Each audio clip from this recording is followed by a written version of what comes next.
Have you ever considered that the greatest threat of our time isn't to evil itself, but something far more insidious? Something quieter, more invisible, yet far more contagious. It doesn't march through the streets waving flags. It doesn't announce itself. Instead, it spreads in silence, infecting crowds, turning ordinary people into agents of destruction without them ever knowing. This hidden force disguises itself behind good intentions. It thrives on conformity. It grows stronger every time someone refuses to think for themselves. And the terrifying question is, have you already been infected? Decades ago, a German theologian named Dietrich Bonhoeffer stared directly into the face of this quiet evil. What he saw still haunts us today. He watched entire societies drift toward catastrophe, not out of hatred, but under the illusion that they were doing what was right. His warning still echoes, more relevant now than ever. The real enemy isn't the one who disagrees with you. It is the force that erodes your ability to think. Get ready to confront a truth that will make you deeply uncomfortable. Because after this, you'll never look at people, politics, social media, or even your own thoughts the same way again. The most dangerous evil of the modern age doesn't use weapons. It uses the human mind. And it only needs one thing to thrive: your silence.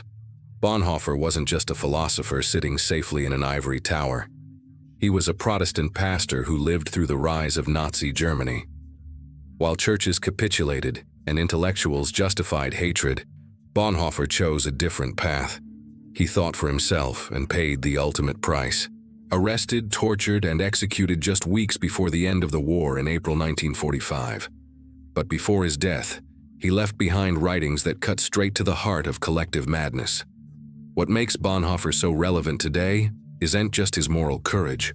It is the chilling accuracy of his insights into how entire societies lose their minds together. And he wasn't focused on judging individuals.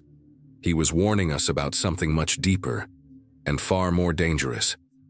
His concern was understanding how millions of intelligent, educated, and well-intentioned people managed to support or ignore one of history's greatest atrocities.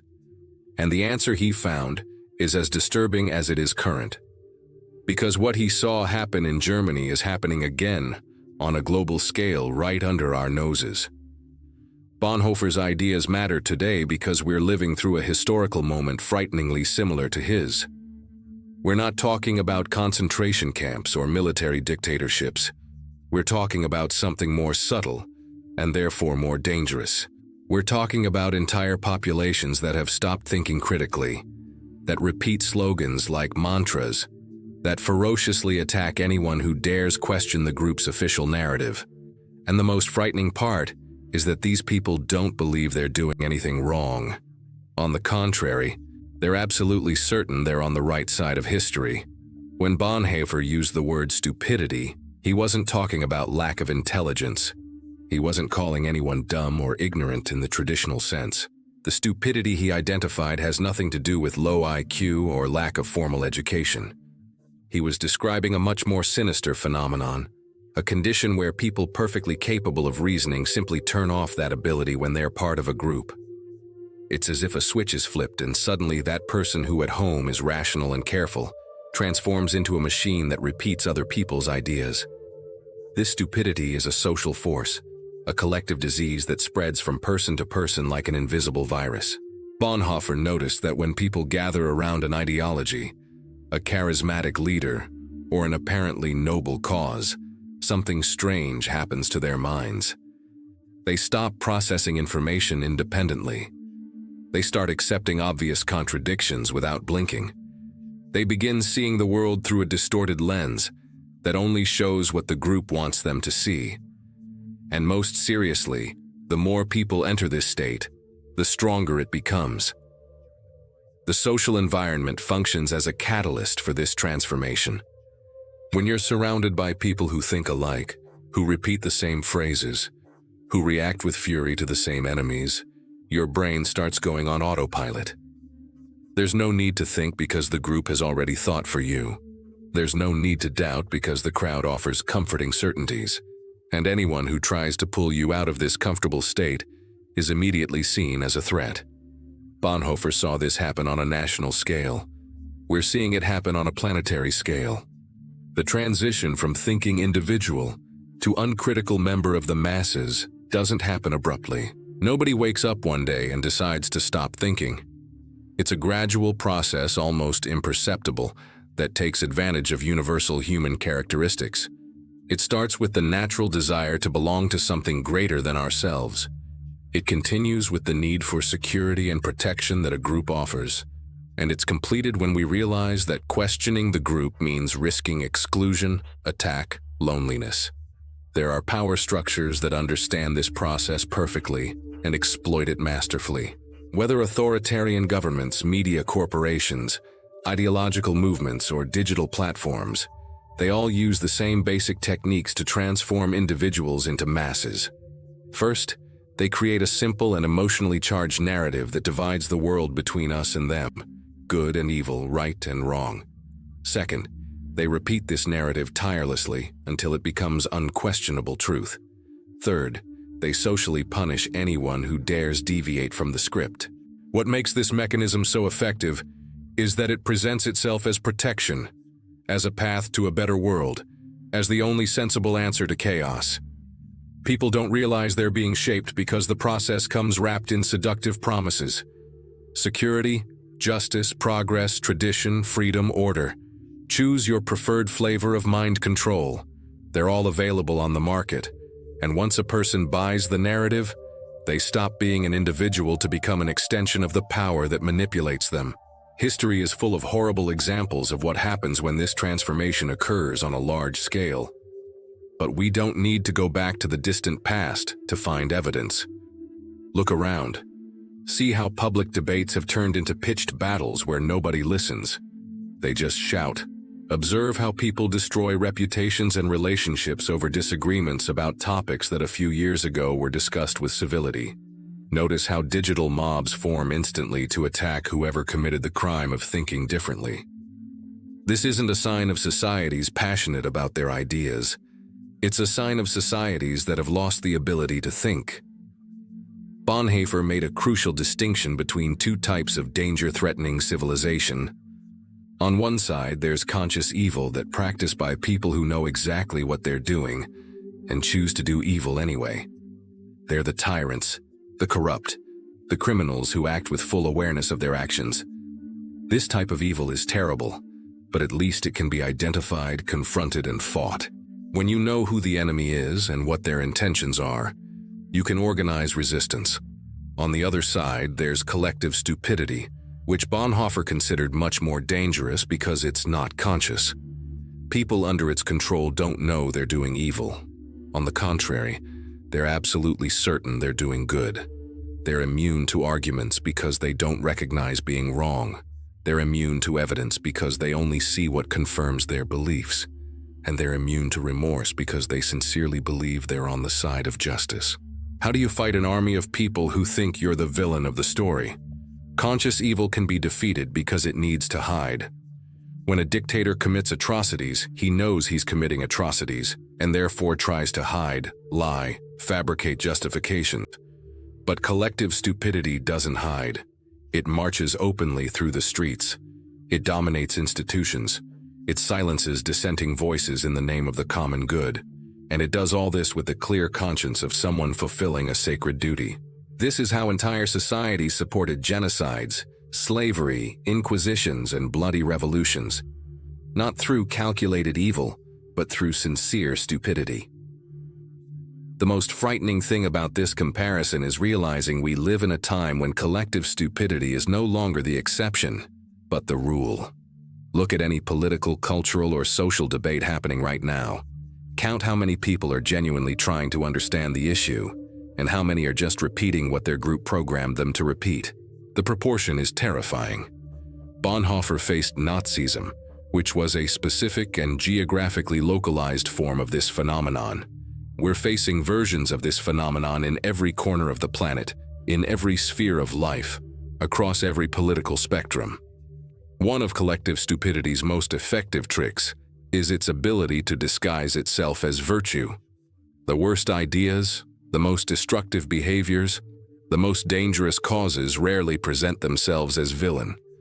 They appear dressed in the clothes of morality, justice, progress, compassion. Who could be against social justice? Who would be capable of opposing the protection of traditions? Who would dare question measures that promise to save lives or preserve values? It's exactly in this trap that stupidity flourishes. When an idea is packaged as unquestionable virtue, criticizing it becomes seen as an immoral act. You're no longer debating policies, strategies, or consequences. You're attacking the very concept of good. And nobody wants to be seen as a defender of evil. So people stay silent, or worse, they start repeating what they know is wrong, just to avoid being excluded from the circle of the virtuous. Bonhoeffer saw this happen when Nazi ideology presented itself as Germany's moral rebirth. Today we see this happening in practically every collective movement that demands total and immediate adherence. The problem isn't in the causes themselves. Many of them might even have genuine merit. The problem is in how they're presented and defended. When any idea becomes too sacred to be questioned, when any doubt is treated as heresy, when any request for nuance is seen as complicity with evil, stupidity has already won. It no longer matters if the cause is just or not. What matters is that people stop thinking about it and now only believe in it. And a crowd that only believes without thinking is capable of justifying any atrocity in the name of its belief. See how it works in practice. Someone proposes an extreme measure to solve a real problem. The measure is clearly disproportionate, will cause enormous collateral damage, might even worsen the situation. But it's presented as the only possible moral path.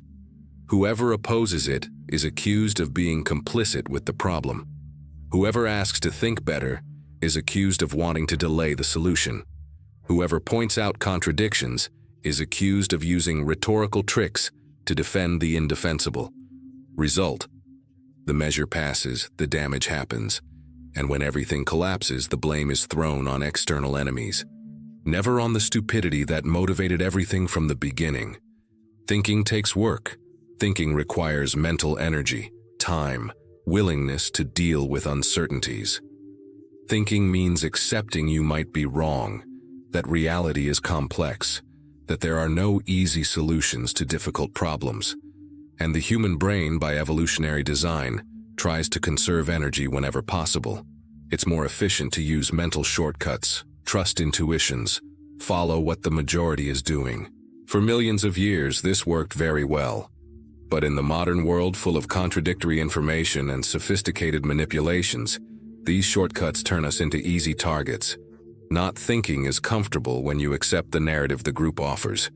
You no longer need to worry about investigating, doubting, considering other perspectives. All the answers are already ready. All the enemies are already identified. The entire path is already traced. You just need to follow. And there's more. When you don't think you belong, the masses embrace whoever surrenders to them. It offers identity, purpose, the comforting sensation of being part of something bigger. It offers protection against uncertainty and loneliness. It offers the intoxicating sensation of being on the right side of history. Fear is a powerful component in this equation. Fear of being wrong, fear of being rejected, fear of being alone, fear of losing status, friends, opportunities. People perceive, even if unconsciously, that thinking for themselves has a high price. So they make a quick mental calculation and conclude it's safer to turn off their brains and go with the flow. And there's another factor that's rarely admitted, but everyone feels intellectual laziness. Thinking is tiring. It's much easier to let others think for you. It's much more comfortable to consume ready-made opinions than to form your own. Bonhoeffer identified this combination of fear, desire for belonging, and intellectual laziness as the psychological root of collective stupidity. He realized people aren't forced into this state. They choose to enter because it's easier, safer, more comforting than the alternative. And once inside, it's extremely difficult to get out because getting out means facing everything you entered to avoid. It means loneliness, uncertainty, the weight of responsibility to think for yourself. Few have the courage for this. One of collective stupidity's most dangerous characteristics is the creation of bubbles of absolute certainty. When a group forms around an idea, it quickly develops its own reality. Inside this bubble, certain truths are axiomatic, unquestionable, self-evident. It doesn't matter what the outside world says. Facts that contradict the narrative don't matter. Disastrous consequences of the group's actions don't matter. The bubble has answers for everything, always. Any information that challenges the group's official narrative is automatically discarded. If it comes from outside the bubble, it's enemy propaganda. If it comes from inside the bubble, it's treason. If it comes from science, it's bought science. If it comes from practical experience, it's anecdotal evidence. The bubble is impermeable to data that doesn't confirm its beliefs. And the more time people spend inside it, the more solid the walls become. A point arrives where the bubble is the only reality they know. Within this structure, doubt isn't seen as a tool for seeking truth. It's seen as weakness, as lack of conviction, as a sign of contamination by the enemy. Asking is suspicious. Questioning is treason. Doubting is desertion. The group doesn't want members who think. It wants members who believe. And belief, by definition, doesn't accept questioning. You either believe or you don't. And if you don't believe, you're out. That's why people inside the bubble seem so convinced, so sure of themselves, so immune to arguments. They're not evaluating ideas. They're professing a faith. The most ironic thing is that practically every group thinks it's the only one seeing reality as it really is. Each bubble is absolutely certain that the other bubbles are the ones that are blind. Each side of the political debate accuses the other of living in a parallel reality, and everyone is right. Because everyone is wrong. Everyone lives in bubbles. Everyone has substituted critical thinking for tribal certainty. And nobody realizes this because looking outside the bubble has already been defined as a capital sin inside it. Propaganda has always been a tool for mass control, but it's never been as sophisticated as it is today. Governments, corporations, ideological movements, they all know that the best way to control behavior isn't through force, but through manipulation of perceptions. And to manipulate perceptions, you need to control the narrative. You need to define which questions can be asked, which answers are acceptable, which emotions should be felt in each situation. The techniques are ancient but continue working perfectly. Simplify complex issues into 3-word slogans. Repeat these slogans tirelessly until they become unquestionable truth. Associate them with strong emotions, whether fear, anger, hope, or pride. Use impactful images that cut a path through reason and go straight to the logic system. Identify a common enemy and place all the blame on them. Promise simple solutions to complex problems. And above all, never ever under any circumstances allow people to stop and think. Modern media, whether traditional or digital, has mastered these techniques to a terrifying level of excellence. It doesn't matter your political or ideological orientation. There's a media ecosystem ready to tell you exactly what to think about each subject. And the most efficient part is that each ecosystem makes its victims believe that only others are being manipulated. The left thinks only the right consumes propaganda. The right thinks only the left is manipulated. Both consume their respective propaganda with the guilty pleasure of someone who thinks they're being rebellious by believing exactly what their manipulators want them to believe. Bonhoeffer saw this happen with radio and newspapers in Nazi Germany. He saw how carefully constructed narratives shaped the perception of millions. He saw how intelligent and educated people repeated obvious lies simply because they were repeated enough. And he saw how whoever tried to point out the contradictions was silenced, marginalized, eliminated. If he could see what we have today with television, internet, and social media amplifying these techniques to infinity, he'd probably be even more pessimistic about humanity's future. If Bonhoeffer thought radio propaganda was dangerous, imagine what he'd think of social media. Here we have a system that not only distributes narratives but personalizes these narratives for each user, making them even more effective. The algorithms learn what provokes you emotionally and deliver infinite doses of exactly that. They learn your beliefs and surround you with content that confirms them. They learn your fears and show you why you should be even more afraid. Digital herd thinking is collective stupidity, turbocharged by artificial intelligence. It works like this. You see content that moves you emotionally. It could be anger, it could be fear, it could be moral indignation. You share it. Your connections see it and also share it. The algorithm notices that's generating engagement and distributes it to millions. Within hours, a digital mob forms around that content. And this mob isn't thinking, it's reacting, it's feeling, it's being. Virality is thought's enemy. When something goes viral, it's already passed through the reflection window. Nobody stops to carefully analyze something everyone is sharing. The act of sharing becomes a reflex, a ritual of tribal belonging. You share to signal you belong to the right group, have the right opinions, are on the right side. And if you stop to question, you'll miss the moment. The herd will have already moved on to the next outrage, the next villain, the next battle. Online polarization is another symptom of this digital stupidity. Social media wasn't designed to promote dialogue. It was designed to promote engagement, and nothing generates more engagement than conflict. So the algorithms learn to push us to extremes to show us the most caricatured and irritating versions of the other side, to convince us that any middle ground is treason. Result: entire societies divided into digital tribes that can no longer communicate, that see each other as mortal enemies, that sincerely believe the other side wants to destroy everything that's good and just in the world. Bonhoeffer never imagined collective stupidity could be so perfectly automated. But if he were alive today, he'd instantly recognize what's happening. He'd recognize the masses marching in unison, each convinced of their moral righteousness. He'd recognize the inability to hear arguments. He'd recognize the absolute certainty that precedes the greatest atrocities, and he'd recognize that this time it's not just one nation that's gone mad, it's the entire world. Collective stupidity follows a predictable pattern that repeats in all historical and cultural contexts. First comes repetition.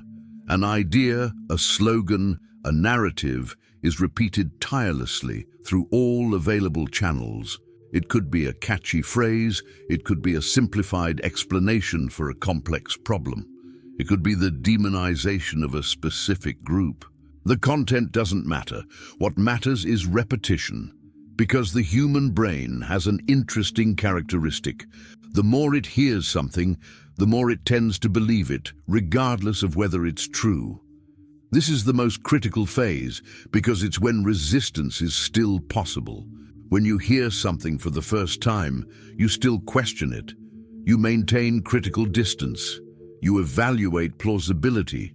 But the 10th time, you hear the same thing, especially if it comes from different sources and people you trust. Mental defenses start lowering. By the 100th time, it already seems familiar, obvious, almost self-evident. You forget you didn't reach that conclusion through your own thinking. You forget you merely absorbed it through osmosis of incessant repetition. After repetition comes belief. What started as an external idea becomes internal conviction. The person now isn't just repeating what they heard. They genuinely believe it. They've incorporated it into their worldview. And when you truly believe something, defending that belief becomes defending your very identity. Questioning the belief is questioning who you are. Attacking the idea is attacking you personally. That's why debates about politics, religion, or ideology become so visceral. People aren't defending arguments. They're defending pieces of themselves. The final stage is action. A crowd that sincerely believes something acts in accordance with that belief. And since the belief was formed without critical thinking, the actions also happen without adequate moral reflection. People do terrible things, thinking they're doing noble things. They persecute innocents, thinking they're punishing the guilty. They destroy lives, thinking they're building a better world. And when catastrophic results appear, they can't connect cause and effect, because recognizing the error would be recognizing the entire belief structure is false. And that would be psychological disintegration. We see this cycle working perfectly today in countless contexts. Digital cancellation campaigns follow exactly this pattern. Someone is accused of something, the accusation is repeated thousands of times. It becomes collective belief, and then the mob acts, destroying the accused's reputation, career, personal life. But later, when investigations show the person was innocent or that the error was much smaller than alleged, the mob has already moved on to the next victim. Nobody apologizes. Nobody feels remorse because nobody was thinking from the beginning. Trying to argue with someone under collective stupidity is one of the most frustrating experiences that exists because logic doesn't work. You present clear evidence, solid reasoning, point out obvious contradictions, and none of it makes a difference. The person isn't processing your arguments rationally. They're processing them emotionally and tribally. The only question that really matters to them is, does this argument confirm or threaten my beliefs? If the argument confirms the beliefs, it'll be accepted, even if it's logically weak. If it threatens the beliefs, it'll be rejected, even if it's logically irrefutable. And most importantly, the rejection won't come accompanied by rational counter-arguments. It'll come accompanied by moral accusations. You won't be treated as someone who's wrong. You'll be treated as someone who's bad. Because if your ideas threaten the group's beliefs, and the group's beliefs are by definition good, then your ideas must be bad. And you, by defending them, are also bad. Bonhoeffer realized that arguing with stupidity is talking to a wall. The person isn't there. Who's there is the group speaking through the person, and the group doesn't listen because it doesn't need to listen. It already has all the answers. It already knows all the truths. It's already identified all the enemies. Your attempt to argue will be interpreted as an attack, as an attempt to corrupt, as additional proof that you're the enemy the group warned would appear. Emotional resistance is much stronger than intellectual resistance. When you confront someone's beliefs with facts, you're not just offering information, you're threatening the entire psychological security structure that person has built. You're asking them to abandon the tribe, face uncertainty, admit they were wrong, and the human brain will defend its security structure tooth and nail. It'll invent absurd rationalizations. It'll distort evidence. It'll attack the credibility of whoever presents the facts. It'll do anything to protect the beliefs, because protecting the beliefs is protecting itself. Social resistance is even worse. Even if the person secretly realizes your arguments make sense, they can't admit it publicly. Admitting would mean betraying the group, and betraying the group means exclusion, shame, loss of social identity. So they pretend not to understand. They pretend your arguments are obviously flawed. And when there's no more way to pretend, they simply leave the conversation and block you. Not because you lost the debate, but because you won. And that victory is too dangerous to be acknowledged. In times of generalized stupidity, being lucid is like being the only sober person at a party where everyone's drunk, everyone's having fun, dancing, shouting, convinced they're making sense, and you're there seeing the mess, the incoherence, the danger. But when you try to warn them, you're treated as the buzzkill who's ruining the party, as the one who doesn't know how to have fun, as the problematic one who questions too much. The loneliness of lucidity is real and heavy. Bonhoeffer felt this firsthand. He saw fellow pastors, people he admired, bowing to the Nazi narrative. He saw brilliant intellectuals using their intelligence to rationalize atrocities. He saw an entire society marching enthusiastically toward the precipice. And when he tried to warn them, he was isolated, persecuted, finally executed. His lucidity didn't save his country, didn't prevent the war, didn't avoid the Holocaust. It only cost him everything. But it's not just the isolation that weighs heavy, it's the attacks, because the masses don't tolerate whoever refuses to march along. They see this individual as an existential threat. After all, if someone can think for themselves and survive, that proves following the masses isn't necessary. And that destabilizes the entire structure. So the masses attack ferociously. They accuse of every imaginable sin. They destroy reputation. They burn bridges. They make sure the message is clear. Think for yourself and you'll be destroyed. In history, we see repeated examples of this pattern. Socrates forced to drink hemlock. Galileo forced to deny what he knew to be true, scientists imprisoned, artists exiled, philosophers burned. And it wasn't villains who did this. It was common society, normal people convinced they were defending virtue. They were so immersed in their collective stupidity that they couldn't perceive they were destroying exactly those who were trying to save them from themselves. Today, the mechanism is the same. Only the tools have changed. We don't burn heretics at physical stakes, we burn them at digital stakes. Cancellation, moral lynching, career destruction. And who executes it? Crowds convinced of their righteousness. Crowds that can't see they're reproducing exactly the historical patterns that will later be judged as examples of barbarism. 50 years from now, they'll look at what we do today with the same horror we look at the Inquisition's bonfires. But whoever is immersed in the present stupidity can never see this. Resisting collective stupidity requires something that has become extremely rare: solitary courage. Not the heroic courage of movies, where the protagonist faces obvious evil and receives applause at the end, but the silent courage of whoever refuses to repeat empty slogans, even when everyone around is repeating them. The courage to ask uncomfortable questions when the group has already decided the answers are obvious. The courage to remain silent when the masses expect you to join the chorus. Thinking for yourself is a revolutionary act in a society that has standardized thought. It's refusing to consume ready-made opinions. It's investigating on your own. It's accepting uncertainty instead of embracing false certainties. It's having the humility to admit you might not know everything, combined with the firmness not to accept others thinking for you. It's exhausting, it's lonely, it's dangerous, and it's absolutely necessary.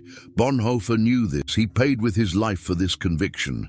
He could have saved himself if he simply closed his eyes, lowered his head, repeated the right words, but he chose to think, he chose to question, he chose to resist.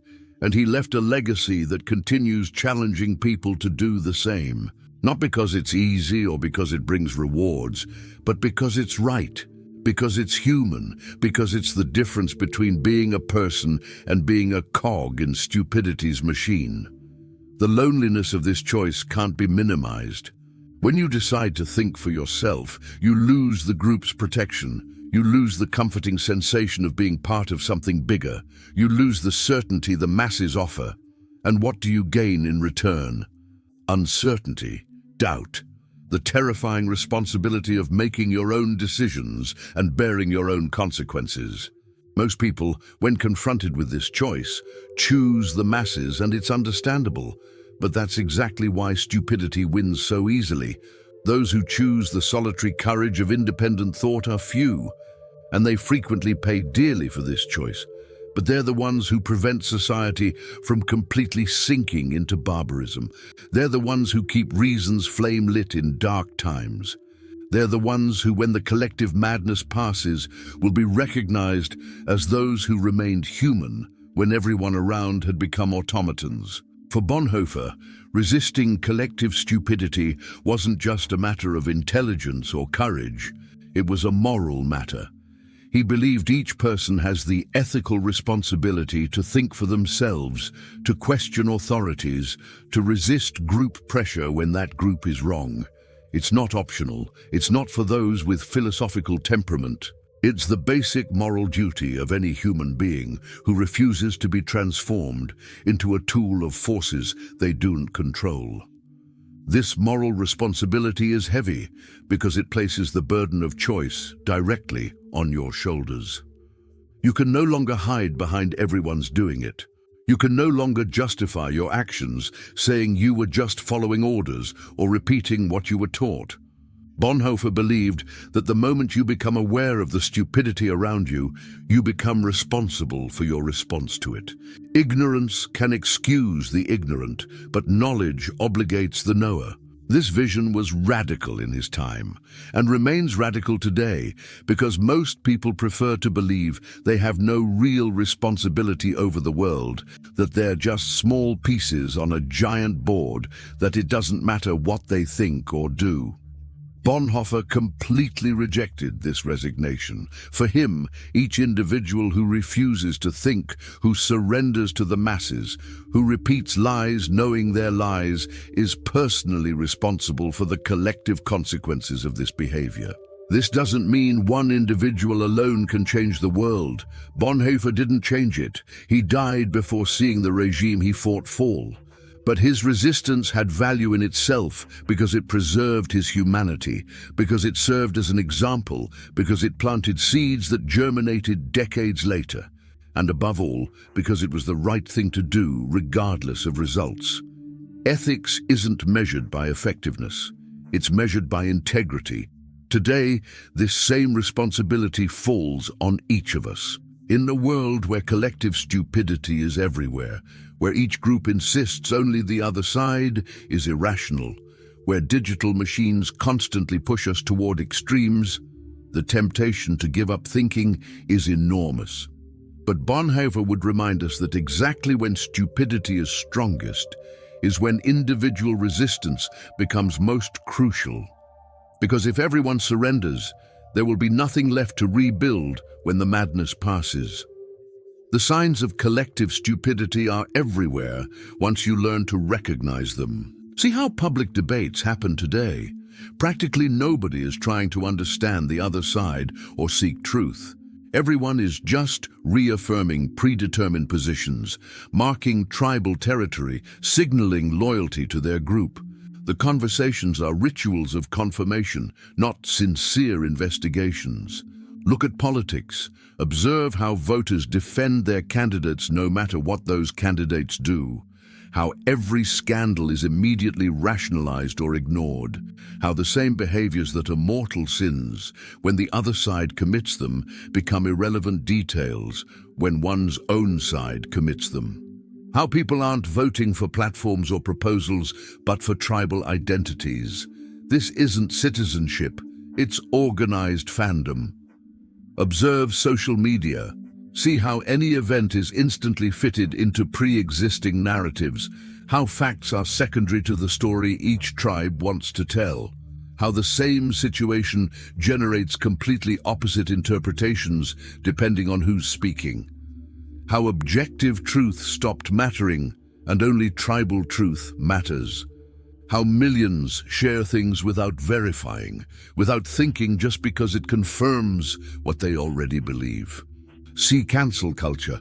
Observe how digital mobs form instantly to destroy people, usually based on unverified accusations, malicious interpretations, or minor errors transformed into capital crimes. See how these mobs act with absolute moral certainty, how they feel virtuous, destroying lives, how they never doubt they're doing the right thing, and how quickly they forget their victims and move on to the next ones. Look at journalism. See how news is increasingly editorialized, how facts are increasingly mixed with opinions, how headlines are constructed to provoke emotion instead of inform, how what doesn't fit the narrative simply isn't reported, how context is cut to create outrage, how people no longer seek information, they seek confirmation. Observe education. See how in many places it stopped being about teaching how to think and became about teaching what to think. How doubts are increasingly less tolerated. How there are correct answers based not on evidence but on ideological conformity. How students learn not to argue but to denounce.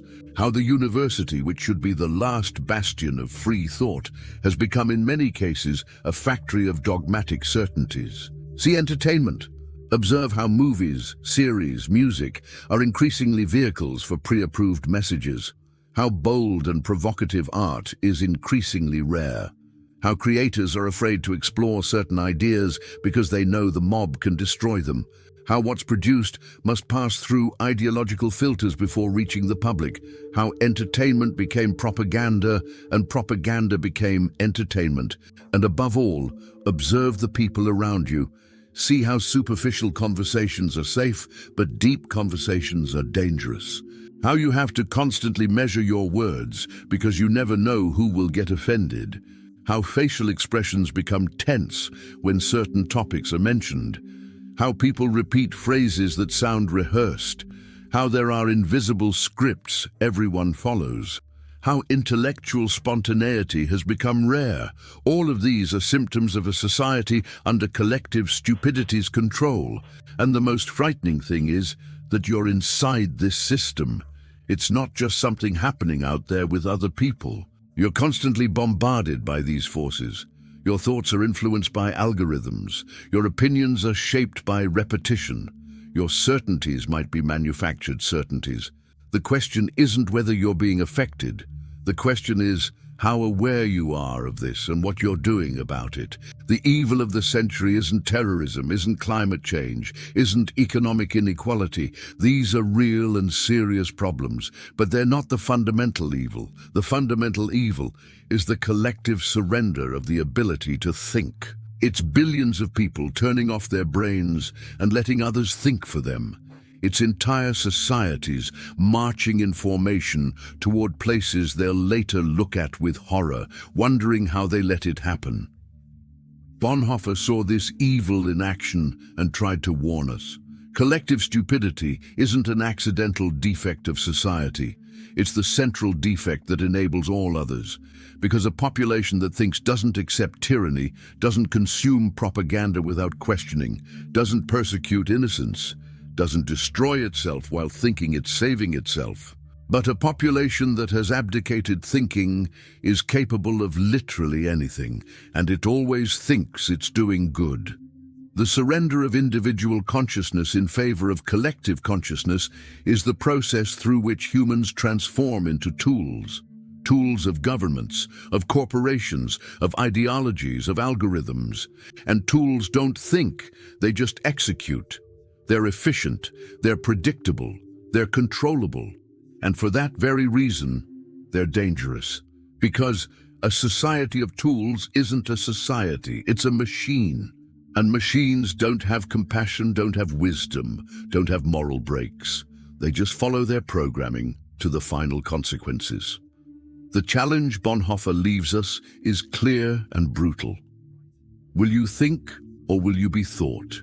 Will you keep your consciousness active, or will you hand it over to the masses?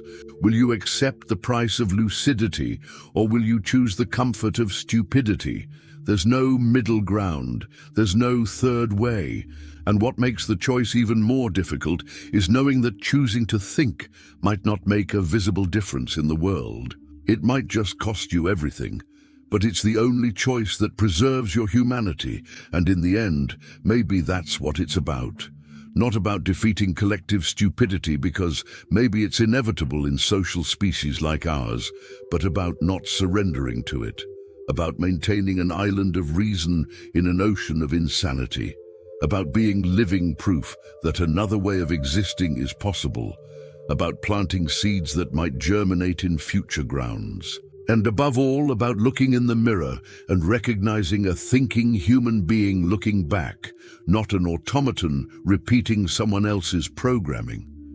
If you made it this far, you're already doing something rare. You're already thinking for more than a few seconds about ideas that challenge certainties.